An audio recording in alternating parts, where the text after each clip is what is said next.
Welcome to the Catalyst Sale Podcast. Many of us struggle with sales. We want to help our customers. We know we can, but we complicate the process. This podcast is designed to help folks like you improve at sales and problem solving through process, practice, frameworks, and thinking. This is Mike Simmons. I'm the founder of Catalyst Sale. Chris Walker joins me on the podcast today to discuss marketing, sales, and revenue operations and alignment. Chris is the CEO of Refine Labs. Chris, thanks for joining me on the podcast today. Yeah, really happy to be here, man. So I have really enjoyed watching your work, and it's almost like it just kind of popped up. And I'm sure there was some design to all of that. And actually, that might be a good place to start. Like, why did you just all of a sudden just kind of pop up in everybody's feeds over the course of the last, let's say, 6 months? Yeah, I think it's really interesting. So for the 5 years before I kind of popped up, I was really getting good at my craft. I was just doing it underneath the logo of the companies that I worked for. So I was creating content and I was distributing it.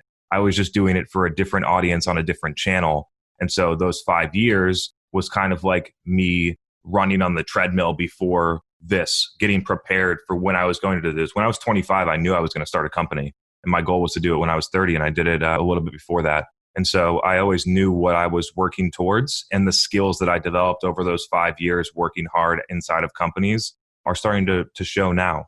How'd you go through the process? You say you've always known, like there's some people out there who say, what I'm going to do when I grow up. I always wanted to start a company too. And finally got the guts, not when I was 30 or under 30. It took me a lot longer than that. But when people go through this process of trying to figure out what do I want to do, anything you can share with folks about what your process is when you think of designing for the future?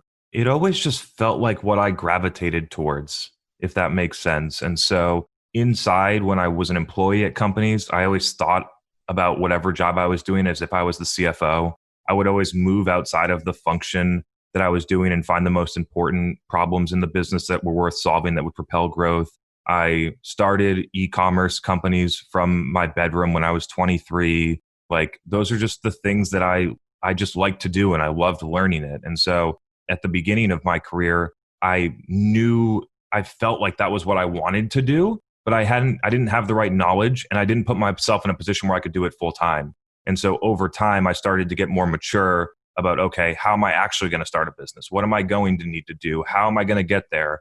And so I think that a lot of people need to go through that process and then just start to be aware of where they gravitate towards, because that's probably what you enjoy, especially off hours if it's non-leisure. And sometimes like leisure can actually become business. So that's an interesting topic as well. But I really recognized that early on outside of college. So when you wanted to do things, if maybe you didn't get the opportunity to do it inside the work that you were doing or for the company that you work in, did you ever do volunteer stuff, or how'd you find ways to scratch whatever itch that you had around other work that you wanted to do?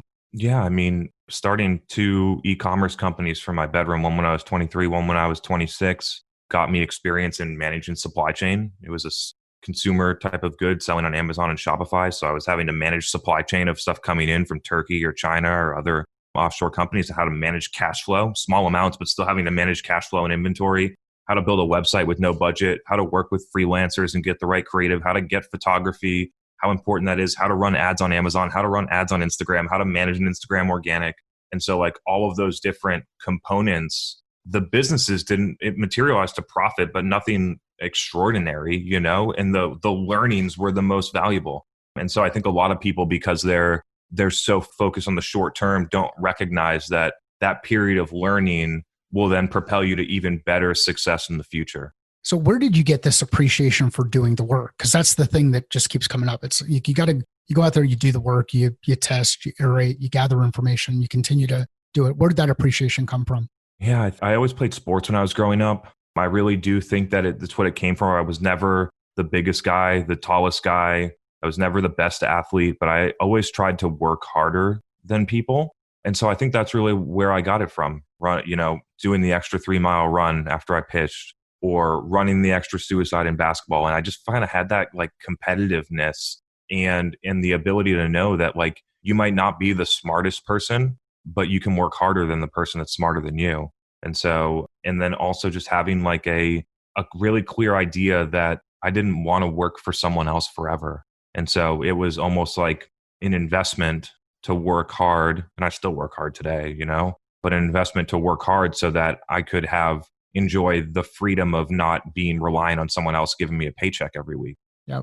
I want to shift gears here a little bit and kind of get into kind of your area of focus. What are some things that sales folks like me can learn or should learn from folks who have a background in marketing? Yeah, I mean, I think the statement that first comes to mind is that sales becomes a lot easier when you do marketing well. And so I do this, like I am a full-time marketing department and a sales department for my company, and just spend zero time on outbound. Just create content, attract the right people, and have the patience to know that over time it's going to play out. And so I'm starting to see this acceleration, especially when you're good at it. Like I could feel this when I got 3 likes on my LinkedIn post that I knew it was going to work. And so I think it's thinking, especially if you're like on the older end from salespeople, is thinking about how to reinvent yourself, thinking about what the modern sales rep actually does, which is very different than how a lot of people are practicing it. So what are some biases that we might have as folks who are either the older sales rep or just people who've kind of been brought in to some of the noise in sales? What are some biases that we might have on the sales side about marketing that aren't true? Like, what do we think we know that is true, but really isn't true about marketing? Yeah, I mean, I think in a lot of B2B companies, salespeople view marketing as a joke. Like, I've worked in those companies before. I've been the marketer that had no one said that to me directly, but I could feel it. And so, and for I think a lot of whether or not marketers want to admit it, I think some people listening to this might recognize that the stuff that they're doing is not effective. And so I think the first kind of like thought that you need to go through is the team producing? Because like when you do marketing well, the whole business changes. It really does. But I think a lot of people don't really know what that means and what it feels like. And I didn't know what it meant or what it felt like until I built it for a company in 2016. And ever since, my perception and my confidence in the model that we run has gotten super high. And I don't know what that feels like. Like I'm struggling with marketing. I'm a sales guy who's really good at the one-to-one stuff because I can see how people respond and I can kind of change the conversation or ask the right questions or realize, hey, something's not getting through over on the other side. So I would be, historically your traditional full funnel rep where I would do my outbound, I would, do the prospecting, get some discovery meetings going, move people through the process. I'm a big HubSpot fan. Me too. And it is the whole idea of inbound sounds awesome and amazing to me. That if you can set up these inbound things, and that's one of the reasons we launched the podcast when we did, is to start creating really good content, to start getting an audience to engage. How you make that shift as someone who says, no, you know what, I'm a full funnel sales rep to, oh, wow, things can be completely different if I actually open my mind to a different way of looking at the problem, a broader way of looking at the problem. Yeah. So I think the first step is to change your intent of your activities. And so I think this will resonate with a lot of salespeople. Usually their intent is to sell something. And when I started making the shift to, I am going to just help people without expecting them to buy something. And then over time, as you continue to do that, whether it's on a one-to-one or a one-to-many basis, more people start coming to you because you're recognized as somebody that can help them with the things that they need. And so it's a very fine line. I see a lot of people, I watch people closely, and I see a lot of people pretend like they've made the shift, but really they haven't. Really, they're giving with the end of the post being, oh, and by the way, if you need help, you can DM me, which means that it really was meant for a sale, not to just give stuff away. So if you look at my posts, like I give away my best advice. Like companies are paying us $10,000 to $20,000 a month to work with us. And if they watched really closely and they actually had the skills and the knowledge, they'd be able to do it on their own. The thing that I learned a long time ago is that nobody actually does anything with the information. Why did people not do anything with the information? I think nobody is an overstatement, but it's a very small percentage. I think it's less than 1%. And I think the reason, especially with some of the things that I talk about, is that it's hard and that the things that are incentivized in their companies prevent them from doing it. And so if you have some type, as a rep, have some type of activity quota, like I need to make 100 calls a day, or I need to send 60 emails a day, how much time left do you have to go and talk to a customer in your podcast? You don't have a lot unless you want to work after hours. And so people get caught up in these things that make them feel productive based on what their manager wants to see, But when you actually map it to, is it the most productive things that you can do? I would argue that it's no. I think that's a really cool question. Is it the most productive, or is it the most productive thing you can do? Are there other questions that we should be asking, or are there other questions we might want to consider when evaluating the work that we're doing to say, is this right or is it wrong? Yeah, I mean, this is one that I've been trying to figure out how to articulate how I think about it. But like when I look at a company's net new acquisition, like revenue engine is what I call it, I think about it almost like it's a manufacturing facility. And so like I studied like electrical computer engineering, spent some time doing process engineering and system design and things like that. And so it's just like there are things coming in, you're doing certain processes to it and you're getting stuff out. And like a certain piece of thing is coming into the manufacturing floor and 99% of it is junk, and somebody's got to QA it and throw it out as junk, and 1% gets through. But wait, 1% got through, but actually 0.5% of that is trash. And so over time, you start to look at like, where are the inefficiencies and how do we reduce them so that when we process people through, people being potential buyers, that we have the most cost-effective and efficient way to generate revenue. And so I look at that as 4 core metrics. I look at it as win rate. So how many of these people that are coming into the facility end up being finished product that we can ship to customers? How many people become customers? How long does it take to process it through the manufacturing facility? Sales cycle length. How much do we sell it for, or what's the average deal size? And then how many of those things are we able to create? And so when you put those 4 things together, you get a metric called pipeline velocity. And that is the metric that I look at. And that's the metric so you have 4 metrics. They all impact this, how efficient your system is going. And sometimes when you try and move one up, you actually reduce all of the rest of them. So it's a net zero. And so I spend a lot of time thinking about like, if we're able to reduce our sales cycle length by 50%, how does that impact our revenue growth? There's a lot of systems thinking in what you're describing as you start to see, there's components of, if I make this adjustment into the system, what kind of implications? Are there some consequences that it might create that are good or bad? And really the only way that you can see it is through testing. Fair? Yeah, through testing and through, I would call them educated decisions that either get validated or not. And that comes through experience and intuition, I feel like. Yeah.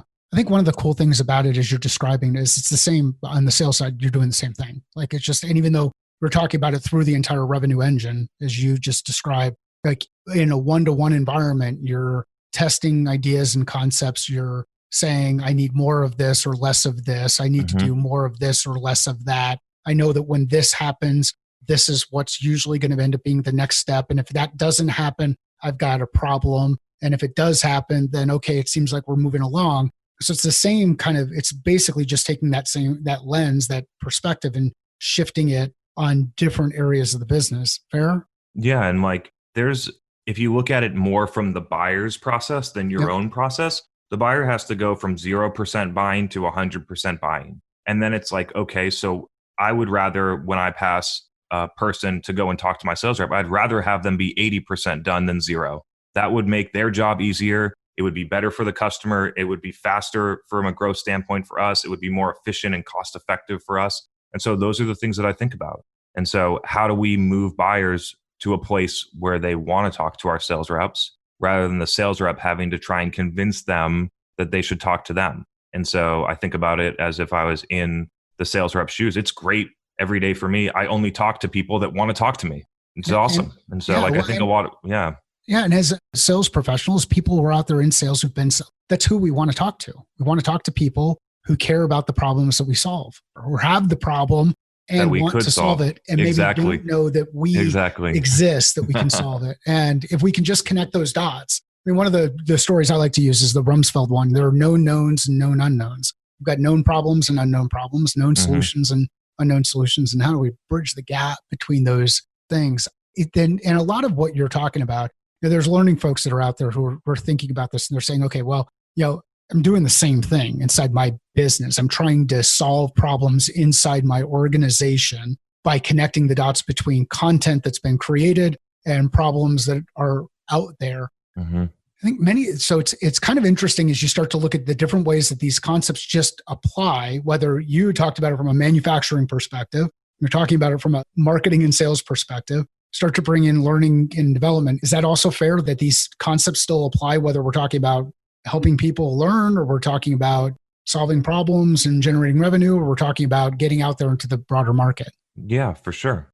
I wonder, so on the marketing side, as we start to look, so we talked about it a little bit from the sales side. We said, hey, what are some of the biases that we have as sales professionals when thinking about marketing?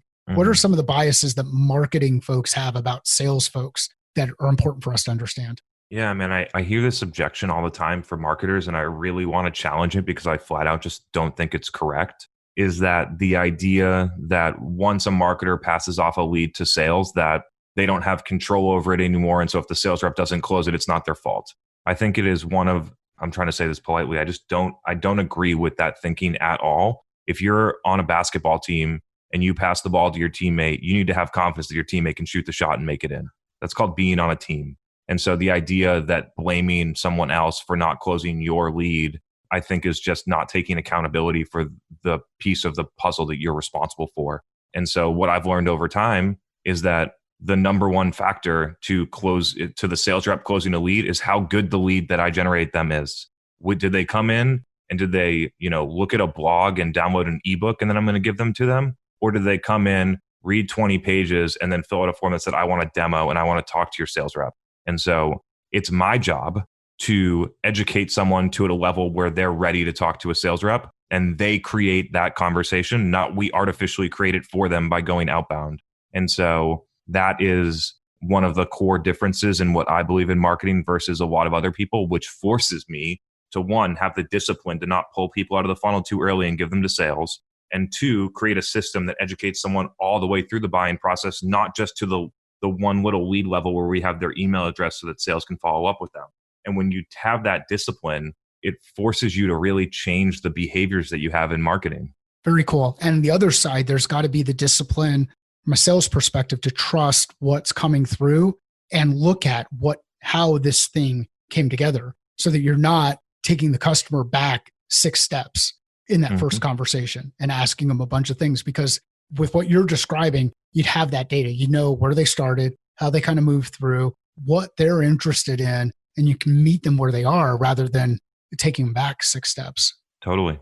Very cool. Totally. Like one easy example, and I've been talking about this a lot. I think real companies are really making a big mistake on this is when someone comes in and asks for a demo to pass them to a sales development rep that's usually entry level, that usually doesn't understand the product, that is definitely not able to demo the product. And you have a person that just asks for a demo and you're going to sit through a 15 to 20 minute call where you ask them questions to make sure they're qualified. I think is just so misaligned with what the buyer asked for. And I know for certain that companies have lost deals with me as a buyer that have been somewhere between $12,000 and $50,000 a year software deals that companies have lost by me submitting a demo request, setting up a meeting for the next day with 3 people on my team to get a demo. And then we get there and there's somebody that can't show us the product, that doesn't know what they're talking about, that's answering questions off of a checklist to understand whether or not we're good to pass to an account executive. And then what happens after that meeting?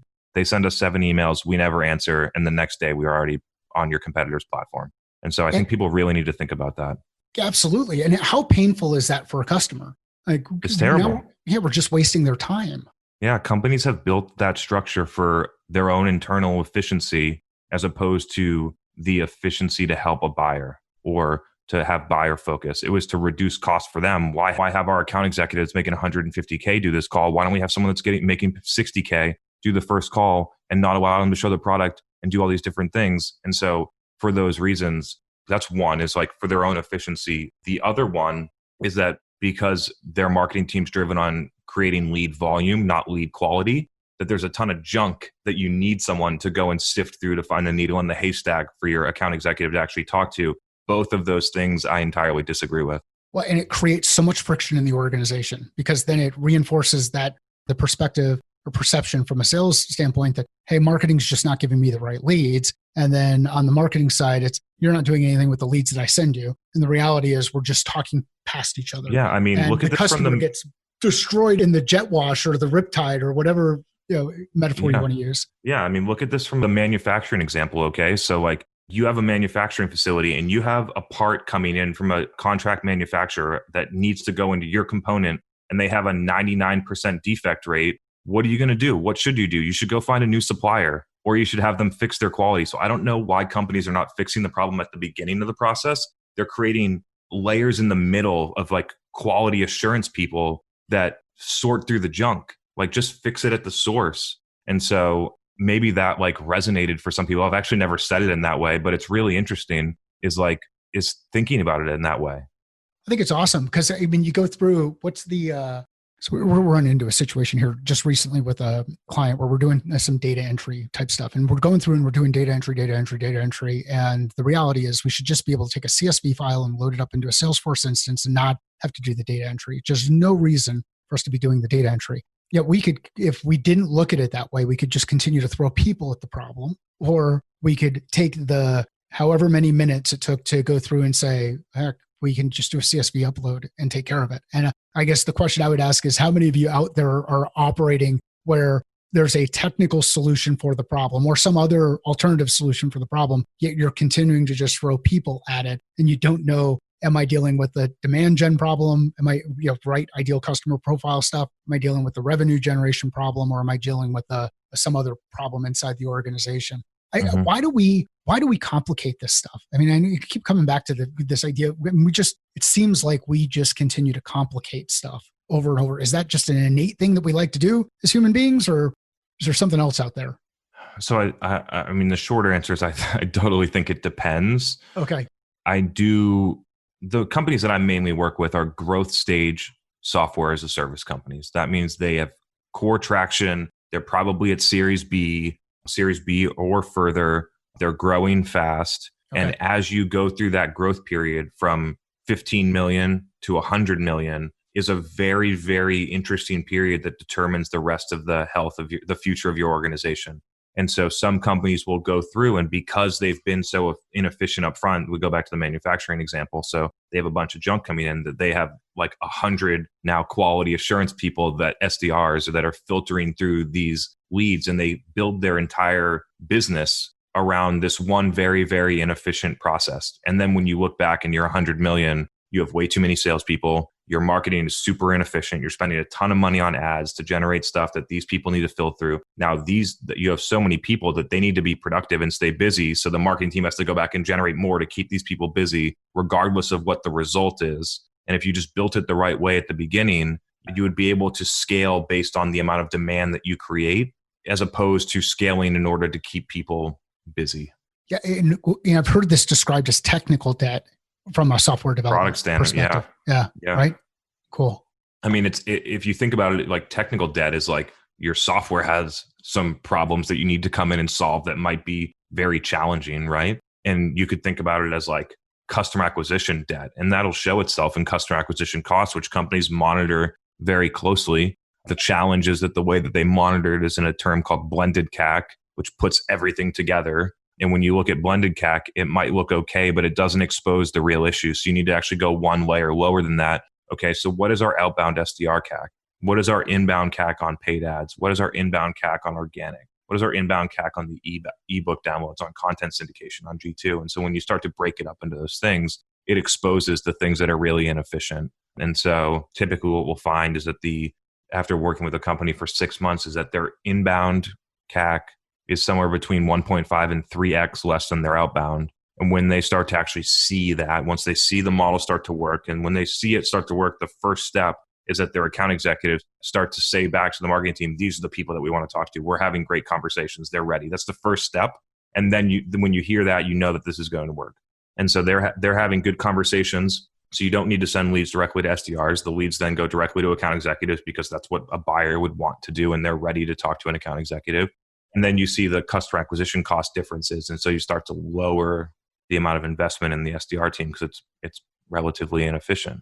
And then once the SDR team is smaller, then you start to look at, okay, what should that team do? And then that team starts to do something very different, is my vision for this. So that team then starts to become I think like a guide for buyers, not driven on booking meetings, but for helping people understand things. And so if you need to help people understand things, you need to know them yourself. You need to understand your customers. And so all of the things that function is built around right now has nothing to do with any of those things. It's work hard, do whatever it takes to then get out of that role, because the things that function does is not fun, right? Like make 100 dials a day, send a bunch of emails, get no a ton of times, talk to people have to reach out to people in ways that they don't want.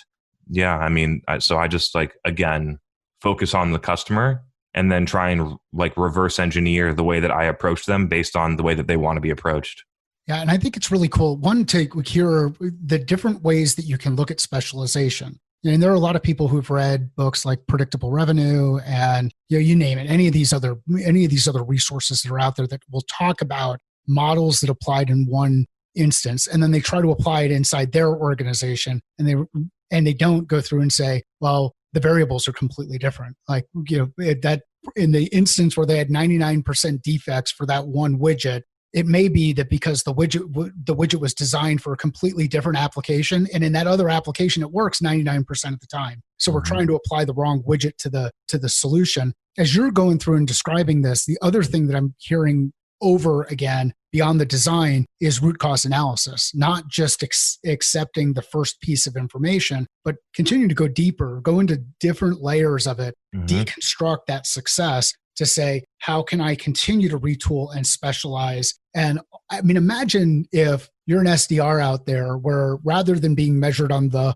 100 dials that you make out, you're actually measured on the assistance that you provide. And Dan Tyer's one of the HubSpot guys who's been on the podcast before. And you're actually giving to the customer, meeting them where they are, helping accelerate some of the things. So you help the path. You talked about an 80 to 20 yard line, where the customer might have been able to navigate 80 yards and then they meet a sales rep at 20. Now we're talking to customers who can only navigate 50, and the SDR is helping them navigate 50 to 30 to move in with the account executive at the right time. It seems so simple when you break it down into these smaller concepts, yet we continue to want to complicate it. And that to me is just fascinating, is why I still don't understand why we want to look at complex solutions for this stuff, when if you break it down, you can really start to simplify things. Yeah. I mean, in my view, I got 2 points. In my view, marketing is very simple. People have continued to overcomplicate things for a couple different reasons. One, the education from technology vendors, which then incentivizes them to use technologies. And so there's a lot of technologies that I think just overcomplicate things. Like when it comes down to it, I am trying to market to you. I need to be able to have you pay attention to what I have to say. And then I need to say it. And then it needs to actually resonate. And so that when it comes down to it, it's like having a one-to-one sales conversation, but in just a different channel. And it may not be a sales conversation. It might be an educational session, or it could be this, or it could be that. And so, I mean, I just think about it in a really simple way, which is that I think a lot of marketers or marketing teams don't actually reach the people they're trying to communicate with. So they're just adding to the noise, right? So they don't reach the people that they want to communicate, and they add to noise in the market. Is that fair? I'm not even sure they're creating any noise. You know what I mean? Like the trade show booth where 50 people stop by, and your total addressable market's 100,000 people. Like, how much of an impact is that making?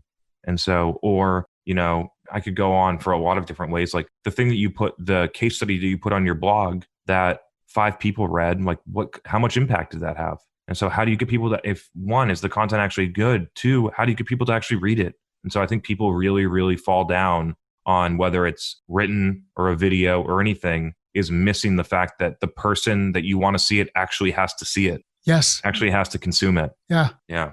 Yeah. We're solving. And so in that instance, what I'm hearing there is many times we're solving the wrong problem. Yeah. And then the other, like, kind of going back to what you said about predictable revenue and just plugging in a model and not thinking about how it applies to your own company, is like, I see a ton of companies make this, I think it to be a fatal mistake, which is that they build specialized roles and they're selling a product that's $3,000 a year. And if you just like build out the math, you are losing revenue every single deal you close. And so I think people just take things that other people said and apply them without actually giving it critical thought to whether or not it could work for them. So how do we improve critical thinking in the marketplace? I know that's a broad question, but yeah, I mean, I think that I think it almost plays itself out. I think that there are smart people that challenge the way that things are done, and I think that there are other people that conform to whatever is happening for whatever reason, right? And I think you need the people in your organization that are going to challenge the things that you're doing today and find ways to make them better. I think in a lot of companies, actually, those types of people that challenge things are actually reprimanded or fired or moved out of the organization for rocking the boat when their intentions are to make things better. And so some companies just create a culture where that's not accepted. I try really hard in my company to not do that. That's awesome. Yeah. I mean, it just, there's a view. Sometimes there's a view where people bring up problems where all of a sudden they're typecasted as, oh, this is the negative person. This is the person who all they do is they find problems. And many times those people who find problems are finding those problems because they want to find a solution to the problem. And they're trying to bring it up inside the organization to get some help. Yeah. And I'm fascinated by the biases that we create for ourselves when we hear something and then we say, okay, well, that's how that gets classified. How does technology play a role in all of this? Because you're seeing it's insane to watch the technology landscape continue to just grow leaps and bounds. It seems like there's some new technology out about, getting to your ideal customer profile, whether it's you button different ways you buy list, or there's a technology that will help you automate your 21 step sequence that you're going to go ahead and send out to 900,000 people and 1% might respond to it. But where does technology play a role in all of this? Yeah. The first thing that comes to mind on this one is the idea that before you add a layer of technology to automate something, it's got to work first, right? Like the idea that you're going to build a 21 email sequence and blast it out to 1 million people, but it didn't work when you sent it manually to 30, I think is a real challenge. Like the idea of more things will generate more results is something that I challenge a lot because typically it creates a lot of inefficiencies. Actually, I do think that I'm very pro technology and using tools that help solve things. Another thing that I find interesting is that the barrier to entry to build a software product is so low. And so we look at the landscape that's growing. And so like, how are you, if you're owning one of those companies, how are you going to break through? Do you have more competitors? The products are inside of a category. The products are converging on themselves. They're starting to become almost commodities inside of their own category. And so what is the difference at that point? It's brand. It's brand and execution. And so if you look at like the chatbot category, for instance, like Intercom was winning in 2014, not anymore. And so like and Drift won on just flawless brand execution. And so I think there's probably examples in a lot of different industries about how that's working. And so I think people that, are smart and execute well will win. What are some common mistakes that we make when thinking about brand? I think the number one is thinking about it as if it's logos and colors. I think a lot of people, when they hear brand, think about things that are fluffy and don't mean things. Brand is created based on the feeling that you create inside of people, based on every interaction. And so and then companies build brand over time in certain channels that are current to them. And so if you look, I imagine that Coca-Cola built a big brand on radio and television. One of the two, or probably both, and they continue to execute on social. And so I think that being able to actually have people aware of you is the number one step. And I just think that the best way to get people aware of you is to help them. It's awesome. That is it's a really cool perspective because I went through the process of updating our logo, and that's what we were doing. We were focused on colors and images, and not really the thing that's really important to me, which is experience. Experience is what people feel, think, say when you're not interacting with them directly or when they leave that interaction. So you just talked about the most common mistake, the first mistake that they make. What's the second mistake folks make or organizations make when thinking about brand? I think a lot, especially technology companies, the mistake they make is that they don't distinguish when an execution is a brand execution or a sales activation execution. And so they measure every single thing they do on sales ROI, which then impacts the execution of what you're trying to do, right? And so when I defined brand marketing, I define it as any activity that does not need a direct attributable ROI. And so knowing that it will convert in the future or straight away. Like I post a video on LinkedIn that helps somebody, they might come inbound straight away, but I wasn't asking for it. And so a lot of companies get caught in the only way that I'm going to measure this thing is how many leads I get. And so I think that's a really big mistake that companies make. And the third one is when you look at the bucket of brand marketing, I think a lot of companies actually don't do it effectively. And that's why it doesn't work. And so companies that put their logo on a trash can or run banner ads as their number one active brand activation or something like that, like it's not only about the impression of your logo, it's about the impression of how you left it with them. And so like when I go for impact. It's like reach and depth. Like how do I get people to, one, be aware of me and also have affinity to me because of something that I did for them. And so I think a lot of brands could learn from that. The challenge is because often they are so short-term focused, they're not able to change their mindset to, okay, it would actually be better both in the short term and the long term if I helped this person rather than trying to stuff them into a demo. I think one of the things I'm taking away from this part of the conversation is there's different perspectives that you should be looking at for each of these challenges. And historically, I would just put them under the marketing umbrella and just put them all in there and not say, well, what's the intention behind what we're doing? What type of marketing event is this thing taking care of? And am I putting together something that's more brand focused, or am I putting something together that's something else over here? That's been eye-opening for me. I just kind of stuck it in one bucket. And the sad part about it is I know that there are a lot of people who would do the same thing on the sales side and just say it's a sales thing. But I would say, no, are we talking about it from this perspective, or this perspective? This is pretty cool. I mean, the easiest way to think about it is that I measure the effectiveness of a campaign based on what I'm trying to accomplish in that campaign. Most people only measure it on one metric, which is leads, which means everything that has to be driving to that. I mean, I've known this for a long time, but the way somewhere there were people will resonate with is that I put out videos on LinkedIn every day. We have a high priced service offering, well over 6 figures. And when people come inbound to talk to me about whether or not we would be a good fit to work with them, one of the first questions I ask is, how many of the videos in LinkedIn did you need to see before you felt comfortable reaching out to me? And the average answer is around 60 videos. And so if you think about it that way, like if I was giving them video number 1 and expected them to become customers right away, then by video 4, I would give up. Right. And so I think a lot of people make the mistake. I've actually been the marketing director at a company where I was making videos for LinkedIn and email and things like that. And after the third video, the CEO and the chief sales officer came to me and said, we're not seeing any leads from this.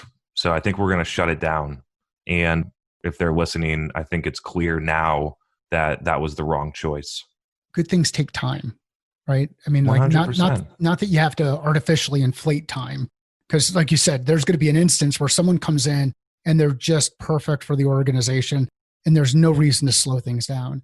But there are going to be other instances where if you try to accelerate things or make it about you, I absolutely despise that qualification gauntlet where you can just tell you're in the 20 freaking questions that they're going to ask to make sure that you're the right fit for their organization. You're like, I just looked at your website. I know what the problem is. I know that this could solve my problem. I don't need these questions from you. Just let me talk to the person that I need to talk to. That's it. Yep.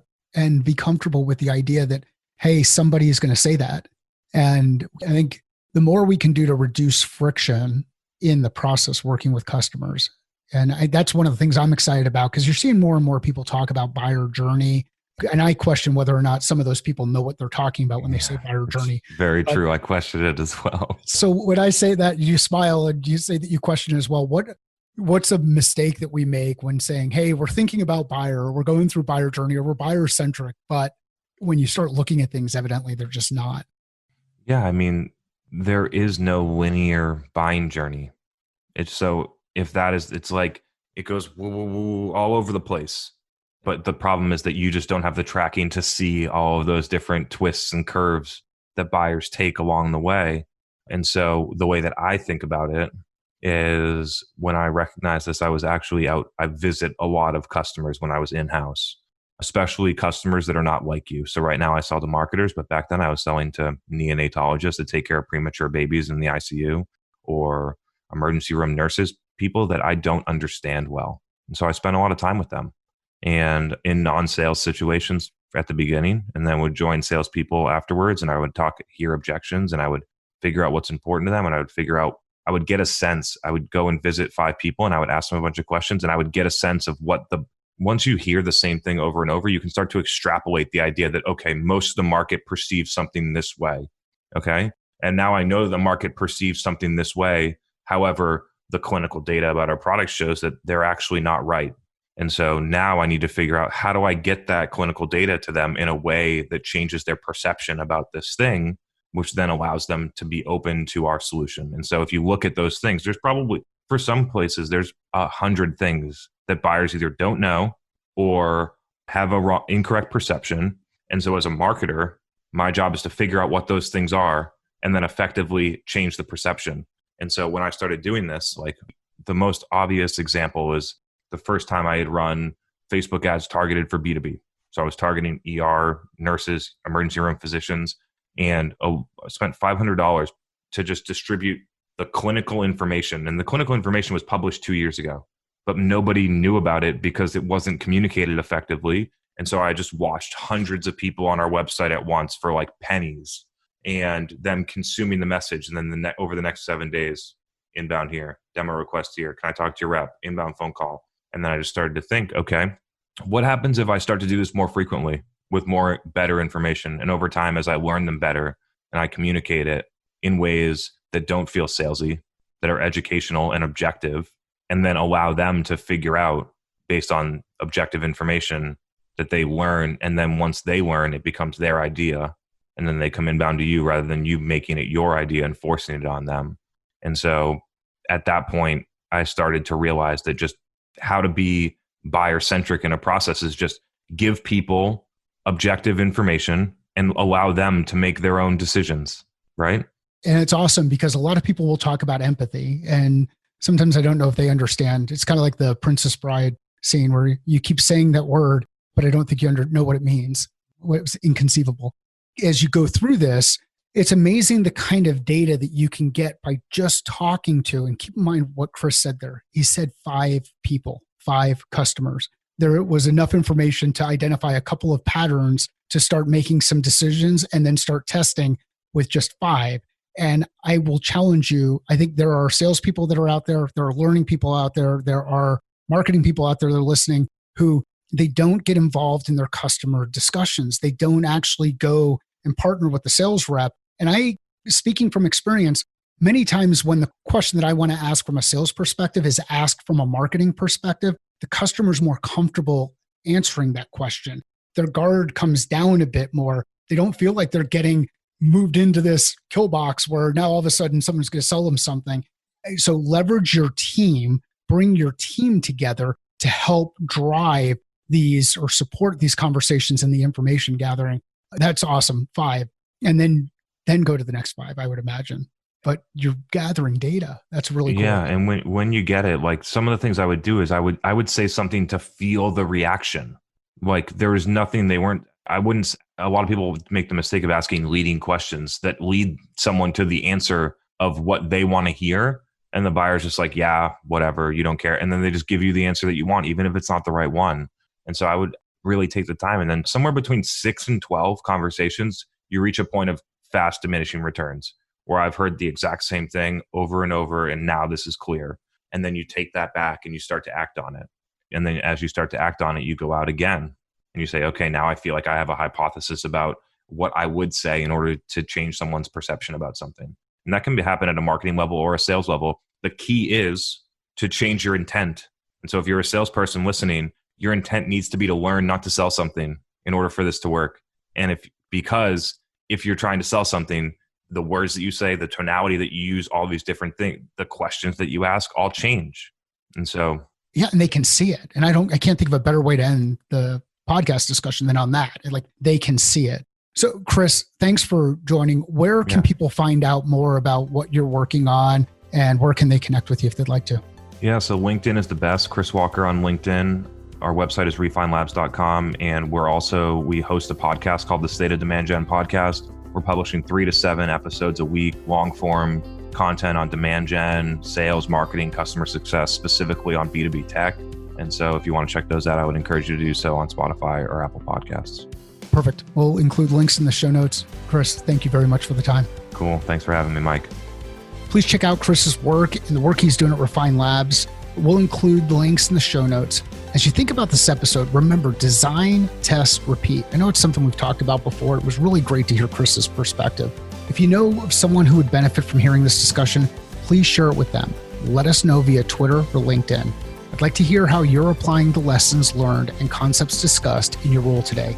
Sales is a thinking process. How are you thinking differently about yours?